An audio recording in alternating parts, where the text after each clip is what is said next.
Hey guys, what's going on? It's me, Jay. It's the 36th installment of my Road to WrestleMania series, where I cover all the WrestleManias 41 uh, in anticipation and then countdown for WrestleMania 41 on April the 20th. So now we're in WrestleMania 36, which took place on March the 25th and 26th, 2020. Now, you may be asking yourself, this is for posterity. You know what I mean? For the future. For people that weren't alive back then, maybe they'll come across this video in years to come, and this will be a history lesson. For those that were, you may be asking yourself, why was why was WrestleMania on two nights?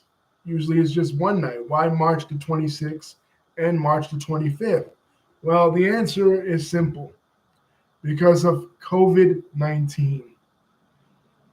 On December of 2019, a pandemic, upper respiratory pandemic, was a disease that eventually became a pandemic, was discovered in Wuhan, China. And quickly, this upper respiratory infection spread throughout the world. It spread to Italy, it spread to Iran, it spread to the United States, to the entire world. And the panic that this caused everything around us to shut down. Everyone was in a panic because we did not know what to do. Now, some people attribute its spread in the United States to the irresponsibility of the administration that was in power at that time, President Donald Trump's first administration. They say that had he kept a closer eye on China and what China was doing, particularly manufacturing artificial viruses in the lab, perhaps it would not have hit the United States, at least, as hard. But he didn't. He didn't take it seriously at all for the first couple of months. Now, WrestleMania traditionally takes place in March. So on March the 7th, the location for WrestleMania 36 was announced. It was Raymond James Stadium in Tampa, Florida.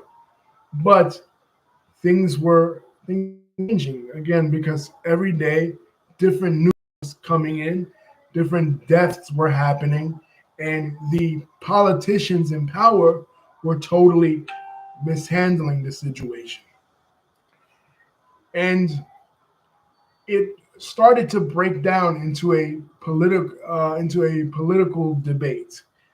Conservatives felt that we should just continue our lives as usual, and it will create herd immunity. And eventually, yes, a lot of people would pass away, but we would at least have a normal functioning society. And liberals, Democrats, people that were opposed to Trump, some would say they had Trump derangement syndrome, but they were opposed to Trump for various reasons. But the COVID-19 pandemic became the chief reason to be opposed to him. And they felt like everything should shut down. So most sports leagues, including Major League Baseball, including the NBA, which suspended its season, most sports leagues did shut down. But Vince McMahon, being that he is the man that he is, particularly with his politics, being an ultra conservative and being a friend of Donald Trump, he's such close friends with Trump that he inducted him into his Hall of Fame in 2013. We talked about it at WrestleMania 23 in 2007. He was there. He was the owner of Raw. Like, they've been friends forever. And it's even said that when Vince calls Trump on the phone, Trump kicks everybody out of the room to talk privately with his bestie Vince.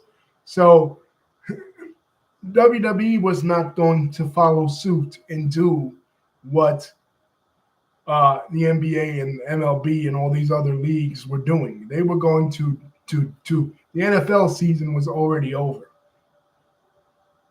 which they chose to make a political statement that year too with J Lo and Shakira's performance. But the question: pandemic going to impact WWE? How was it? Vince was not going to shut WrestleMania down for anybody. Vince's concept, Vince's ideas are that the show must go on despite everything. You know, Owen Hart died in the middle of the ring in 1999. They rolled his dead body out of the ring and continued to have the pay-per-view. So a pandemic wasn't going to stop Vince. You know what I mean? He was still going to put on his show. But and the state of Florida was in total agreement with him. But the problem was that even though Ron DeSantis, the governor of Florida, declared WWE an essential business at this point, they were not going to allow people to attend in any sort of capacity Raymond James Stadium in Tampa for this show. Luckily, Vince McMahon had his own arena, the WWE Performance Center. He said, "All right, I can't have it in Raymond James Stadium. I'll have it in my own arena. I'm fine with that." So and the week before on that Raw, we began to see for the first time ever empty arena performances of SmackDown and empty arena performances of Monday Night Raw, things we've never seen, really surreal events. So people wondered, is Vince going to cave? Is he going to cancel WrestleMania, or is he just going to have it in the Performance Center? Well, he has it in the Performance Center, and he decides to split it up into 2 nights because the alternative to having, which he does have live, he did have live matches, but he decided to add a cinematic flair to it and have what he called cinematic matches. And that would require that the WWE staff who were allowed to still be there would have to have extra time to prepare for such matches. So eventually it was split into 2 nights. That's how you get 25 and March 25th and 26th as well. So it was a very unique WrestleMania. It set an attendance record. The reverse attendance record of WrestleMania 3, it set the attendance record of 0. Nobody was there in attendance anyway. But what are some of the matches? Well, the pre-show match was Cesaro defeating Drew Gulak by pinfall. But the first match on the show was Alexa Bliss and Nikki Cross defeating the Kabuki Warriors, Asuka and Kairi Sane. Then you had Elias defeating King Corbett by pinfall. And then you had the first big match, the first title match of Shayna Baszler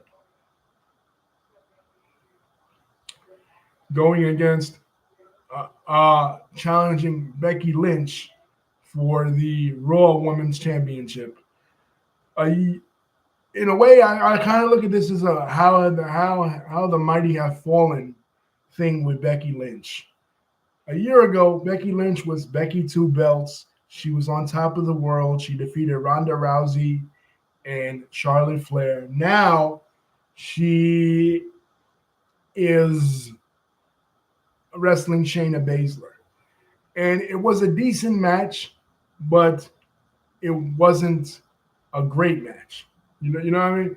It's hard to really gauge because a lot of why we love wrestling is because of the crowds. But of course, this being COVID mania, this being 2020, you couldn't have any crowds, so it's hard to really gauge what a necessarily a good match is. But anyway, Becky Lynch would soon uh, be gone from wrestling for a little while because she had a child this year. But she did the best she could with Shayna Baszler. I'll be honest, I wasn't that into this match. I wasn't that into this feud. I felt like Shayna Baszler was kind of a stand-in for Ronda Rousey. Ronda couldn't be there, so Shayna Baszler was there, right?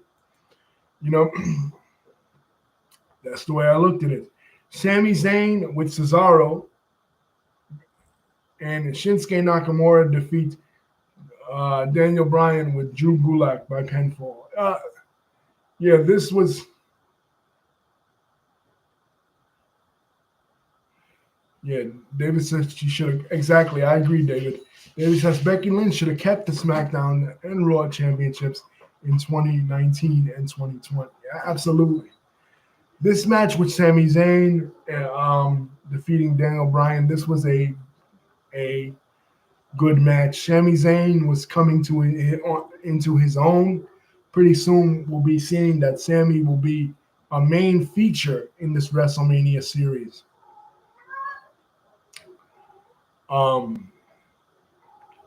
Moving forward,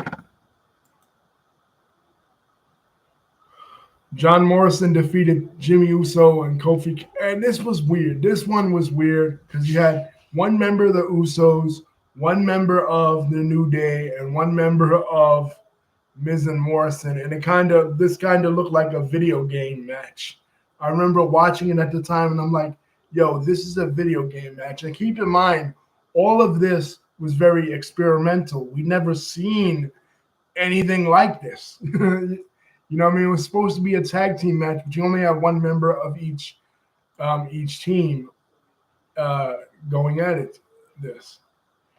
Now, this match, the next match, Seth Rollins versus Kevin Owens. This was a very good match.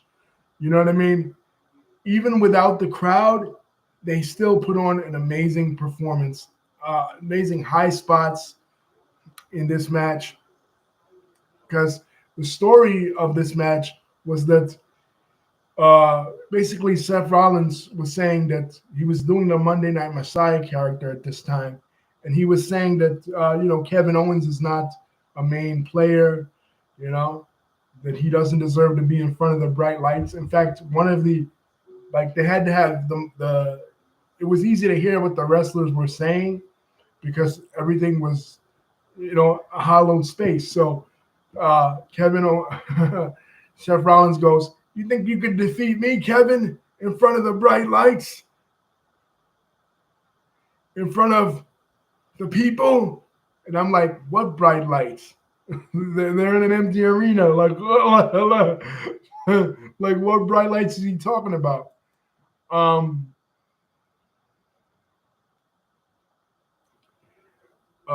But it was a really good match, probably the best real match on this show. Braun Strowman defeated Goldberg. Now, David is bringing up the main match, one of the main matches. Roman Reigns is a leukemia patient whose leukemia was in remission. He could not risk at this time performing because of his compromised immune system. So the angle that they had planned, which was spear versus spear, Goldberg versus Roman Reigns, was not put into effect. Goldberg, in the early part of 2020, defeated The Fiend at Crown Jewels, Saudi Arabia. So Goldberg is going in as the Universal Champion. And like David's saying, it was supposed to be Roman Reigns versus Goldberg. Like Roman Reigns is on the poster, but he was not at the show. The Fiend was at the show, yeah, but Roman Reigns was not. And this was the reason. Roman Reigns, he could not risk his health. He could not risk dying because, he He had to win back the Universal Championship. You know what I mean? So we got what we got, which was Braun Strowman versus Goldberg, and it was lackluster. It sucked, honestly. you know, and thankfully, that is the last time that we see Bill Goldberg in this WrestleMania series. But I remember how pissed off fans were when it came to him beating the Fiend in Saudi Arabia, because it was like you put so much effort behind the Fiend character since the Fiend's debut at SummerSlam 2019. And all that effort put into this part-timer, Bill Goldberg, just coming in and destroying him. You know, Bill Goldberg had a shitty year in Saudi Arabia. He had that shitty match with The Undertaker, like one of the worst matches in WWE history, Goldberg versus The Undertaker in Saudi Arabia. I mean, the Saudi Arabia shows, you know, from 2018 to about 2022-ish were like the worst things that WWE ever put on. We have The Undertaker with Roman Reigns, with a lot of especially Roman Reigns, but a lot of the main roster guys, you know, not being there for whatever reason, mostly COVID, right? They had to call in a lot of the part-timers. Goldberg was an example. The Undertaker was an example. John Cena, another example. So they had to call old Undertaker to come back and put on the American Badass gimmick one more time. And the match he gave us, a cinematic match against versus AJ Styles. And this time it was a blend of the American Badass and the Dead Man character. It felt like an episode of Sons of Anarchy. You know, it's a meme now, but when he appears behind AJ Styles and AJ Styles is celebrating and the Undertaker appears behind him. And then when he finally, he hesitates at first to bury AJ Styles in the dirt, but then he finally does it, and then AJ's hand comes up. It blew me away. It blew me away watching this match, because The Undertaker was so good at this that he chased Gallows and Anderson out of WWE. He chased them to TNA. That's how that's how good he was in this Boneyard match. And then he rides off into the sunset on his bike. And basically, this was The Undertaker's last and final match. He wins against AJ Styles, leaving his record as 25-2. His WrestleMania record as 25-2. This was the real goodbye to The Undertaker, and it was tremendous. You know what I mean? It was cool, something different. Out of necessity. Now, night 2, pre-show match. Liv Morgan defeats Natalya by pinfall, and Charlotte Flair defeats Rhea Ripley by submission. Now, Charlotte Flair was the winner of the 2020 Women's Royal Rumble. So, of course, being the winner of the Royal Rumble, you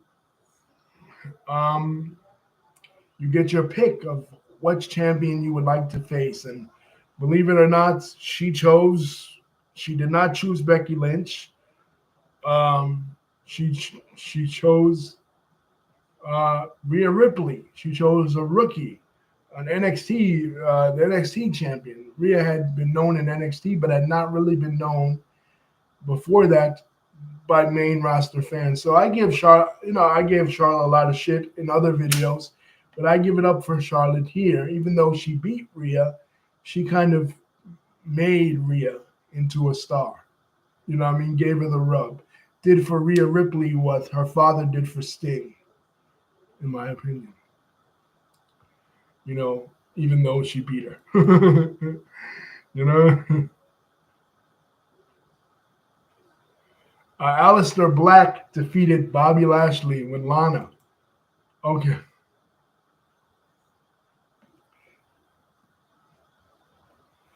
yeah, David's absolutely right. Bobby Lashley with Lana. Now, this was a very interesting storyline, Lana and Bobby, because this was basically a cuck storyline. Um, they started off where uh, Mike Kanellis. It was a cheating storyline where Maria was cheating on Mike Kanellis with Rusev, and then somehow it ended up where Bobby Lashley was fucking Lana. You know what I mean? And pissing off Rusev. That kiss between Lana and Bobby Lashley on Raw. And that was fucking brutal. And you know who was behind that? Paul Heyman. WWE decided in the middle of 2019 to do a shakeup and put Paul Heyman in charge of writing for Raw and put Eric Bischoff in charge of writing for SmackDown. It didn't last real long with Eric Bischoff. He got fired almost right away. But Paul Heyman, he was writing for Raw and he wrote that storyline where Lana cheats on Rusev with Bobby Lashley. But one thing I did like about this match was that, and I joked at the time, I said, I guess Alistair Black got blacked. I liked how Lana looked. Lana looked super hot when she was with Bobby Lashley, hotter than when she was with Rusev.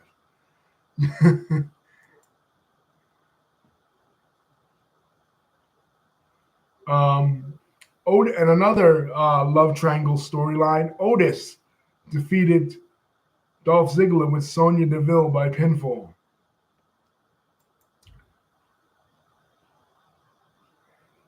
Yeah, David.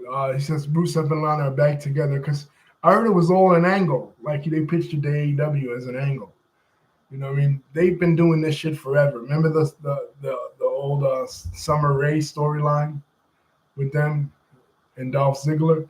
But anyway, Dolph Ziggler in yet another storyline love triangle with Otis from Heavy Machinery and Mandy Rose.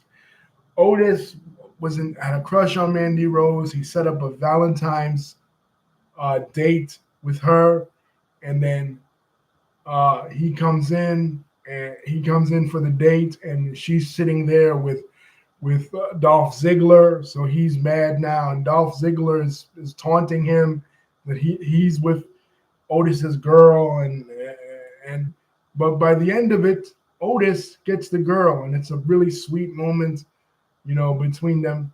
It would have been better with an audience, like a lot of this stuff. But now we get to the match that David is talking about, and that is Edge versus Randy Orton. Edge versus Orton. Okay, the two members of the old school rated RKO against each other. Now, David said that Edge should have won the Royal Rumble in 2020, not Drew McIntyre, and I agree with that. I said that from the beginning. Edge comes back after his injury in 2011. He hasn't been in the ring at all since 2011. So he had bad luck because he came back during the year of COVID. On the day he came back, Kobe Bryant passed away. Kobe Bryant died in the helicopter crash. Was the same day of the Royal Rumble 2020. So, and after that was COVID. But Edge should have won. I mean, Drew McIntyre have won because their plans to launch a new star with nobody there. You know what I mean? But they went with Drew McIntyre.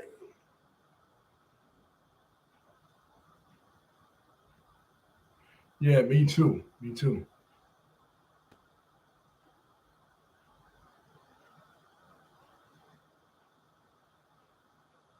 And WWE did honor him, even though Kobe had nothing to do with wrestling. It was a luminary in the sports world, and they did honor him since they were doing Royal Rumble. The day he passed.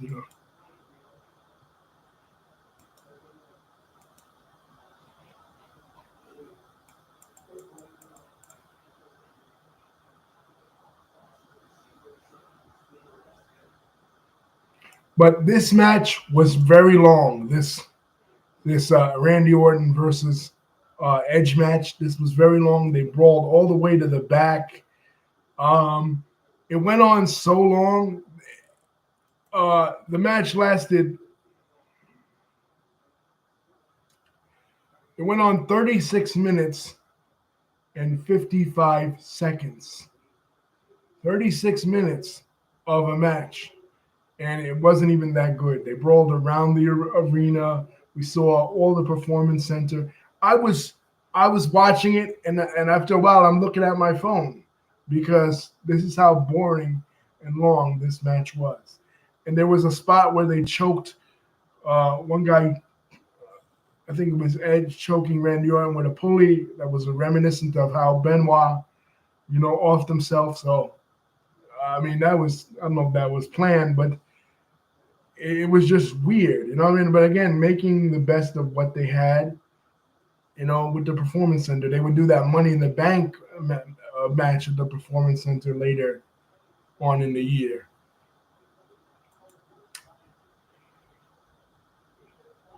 The Street Profits Angelo, took on Angel Garza, Angel Garza and Austin Theory with Selena Vega. Yeah, this was a lot of people's introduction to Bianca Belair when her and Zelina had the skirmish. And I said at the time it was like a Los Angeles gang war between like the black wrestlers and the Hispanic wrestlers. What I mean? Angel Garza. He was teamed with Austin Theory at that time. He wasn't with Andrade. But that's what they guess kind of were going for, like a modern day Los Boricuas versus Nation of Domination type shit. But it was a lot of people's introduction to Bianca Belair. And Bianca would blow up the next year. She'd be featured in the main event the following year.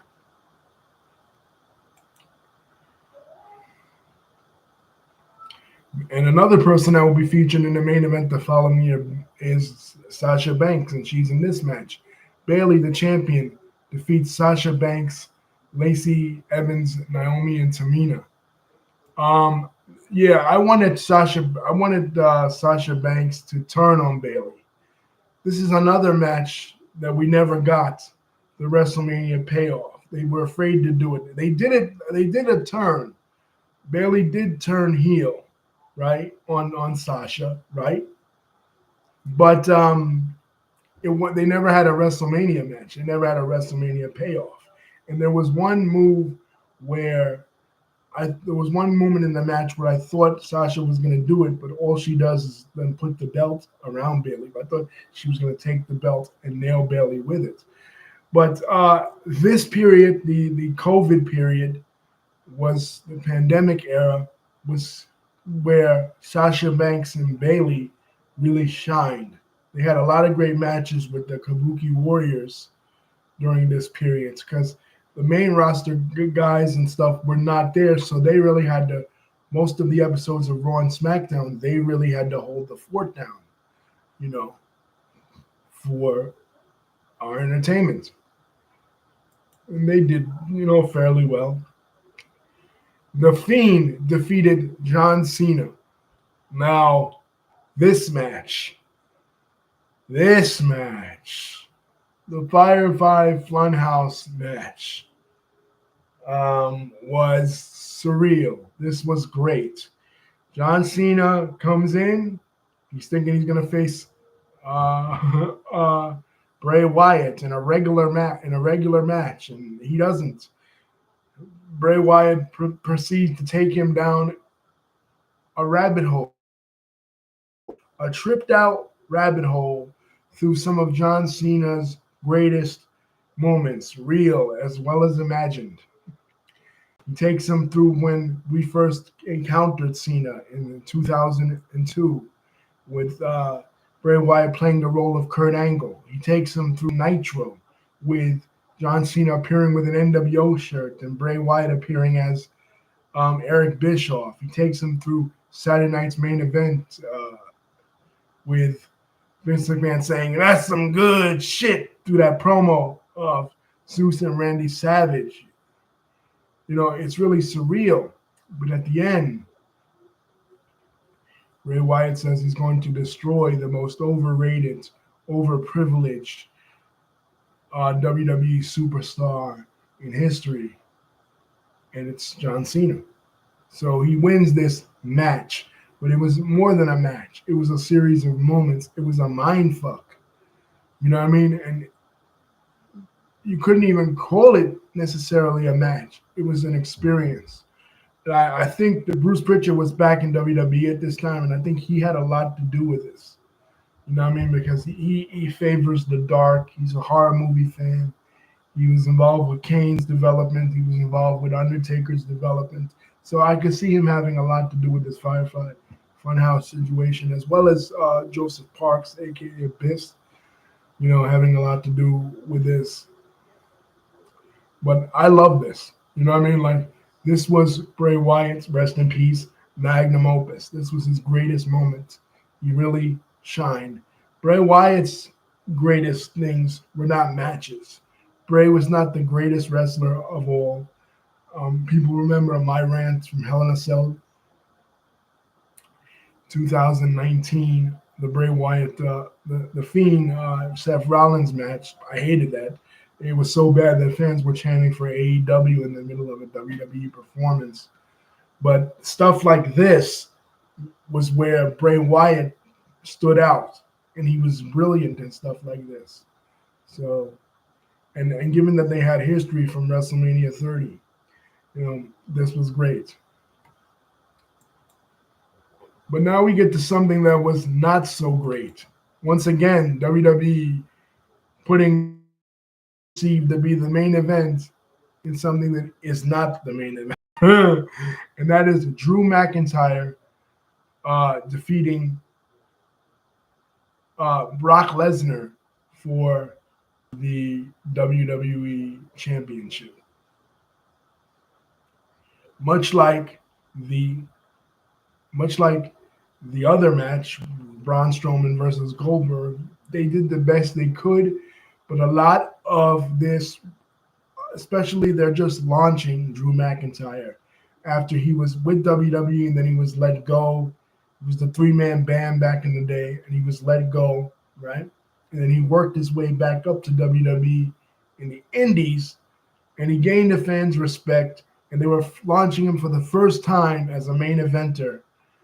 He needed a crowd to be there for that kind of validation. Every time they launch somebody, think back to Shawn Michaels when they launched him at WrestleMania 12. Think back to Brett when they finally launched him properly at WrestleMania 10.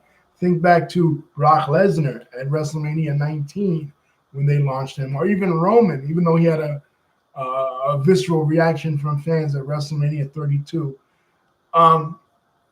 When you're just launching a guy as a brand new main eventer, he needs a crowd there. And unfortunately, because of the circumstances, Drew didn't have that. So this came off as really anticlimactic. Just imagine what it would have been like if he did, And, that's how this ends. Brock takes months and months off. And because he takes months and months off, when Roman Reigns does return in the summer, Paul Heyman needs a new client, and Roman Reigns is right there. So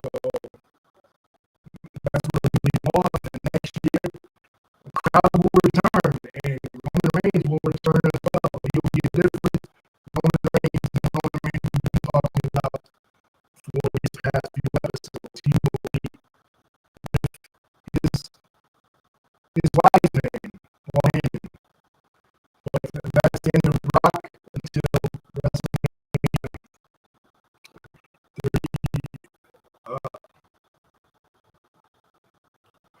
WrestleMania 38.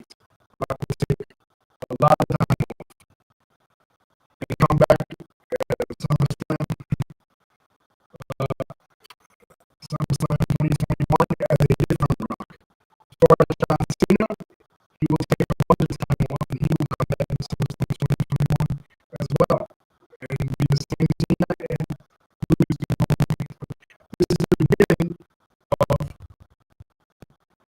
basically another new era, in my opinion, because, like I said, your Roman Reigns we see coming back at SummerSlam is not the same Roman Reigns. It's a different man. When he comes back in the summer, we'll be talking about what's different about him by the time we get to WrestleMania 37 in the next review. When the crowd returns and Roman returns, WrestleMania 37. Peace, guys. Thank you for contributing. It is always a pleasure, man. Overall, I don't criticize this show all that harshly because they did the best they could. And the cinematic matches for WrestleMania were good. After WrestleMania, the swamp fight, the one where Rey Mysterio gets his eye taken out, supposedly by Seth Rollins, that those were shitty. You know what I mean? Even the Money in the Bank one around the building, right? Those were shitty. But here, when it was a new concept, when it was something different, they did the best they could, and it was something different, new, and innovative. And I say at the time, I don't care who likes it and who doesn't like it. Vince McMahon did the right thing. He didn't cave to political pressure. In the end of the day, and I hope I don't get banned my YouTube channel for this. In the end of the day, COVID, I feel like the world made a bigger deal of the COVID-19 pandemic than it actually was. And in a way, they weaponized it as a political tool to the left did to take down Donald Trump. You know what I mean? Yes, Trump was irresponsible. He should have stayed on it more. He should have did more, politically, and should have acted immediately before it spread like other world leaders did, even Boris Johnson. But in the UK, but in the end of the day, I think it was used to weaponize. It was used to weaponize. It was weaponized against Trump. It was used against him in order for the Democrats to reassume power in the historic 2020 election. And it was good that Vince did not cave and did not stop WrestleMania because we needed entertainment. You know what I mean? That was Vince's job, putting smiles on people's faces. I said it at the time that I was happy Vince didn't cave. I'm happy we still got WrestleMania. I'm happy they did the best they could, given the circumstances. But yeah, that's WrestleMania 36. On to WrestleMania 37 in Tampa.